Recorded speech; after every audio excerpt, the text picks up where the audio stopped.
Tamil Nadu has set a target of $1 trillion economy to be achieved by 2030. What do you think could be the contribution of youth in order to realize this target?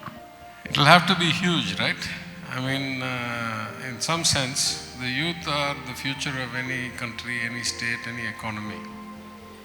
For us to reach 1 trillion, I can say it mathematically and I can say it practically.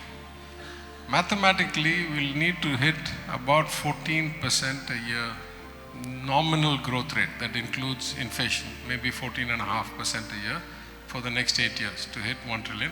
And that's assuming the dollar stays roughly in what we call interest rate parity paradigm. That is to say, the dollar should not deviate to the rupee more than the differences in the interest rate and inflation.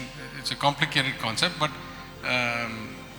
who can predict what the dollar will be by 2030? So the 1 trillion goal in dollar terms could mean many different things in rupee terms. But leave that aside for a second. If I could reasonably predict what the dollar would be, then we need about 14-15%. 14-15% na எந்த துறையில் எந்த ஆண்டில் which sectors, which years, how much growth should we have? I think there are 3 or 4 that are very key to us. In the green energy, clean energy, there will be a lot of investment, job creation, value add. In the manufacturing, both 100% automated, semi-automated and manual manufacturing. In the products, value adding of farm products, value adding of cotton and other things that we do, textiles, so forth. So we know by sector where the opportunity is. But at the end of the day, we are in a global economy.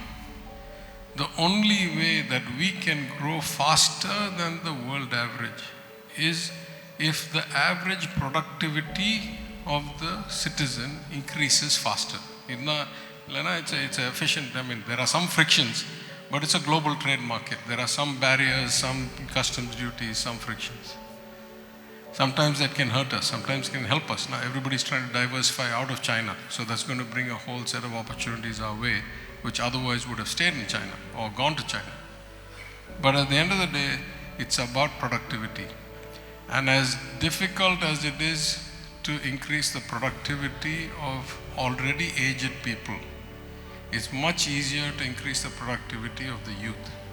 So if we can harness the youth who are now in training and those who are now in high school and going to come into training and so forth, into a way that is directly applicable to the economy and the needs of the market, then it will be a huge accelerator to our growth, which is why again we are focusing so much on skilling of the youth. We can skill middle-aged people, but a guy like me, it's a bit late to teach new tricks.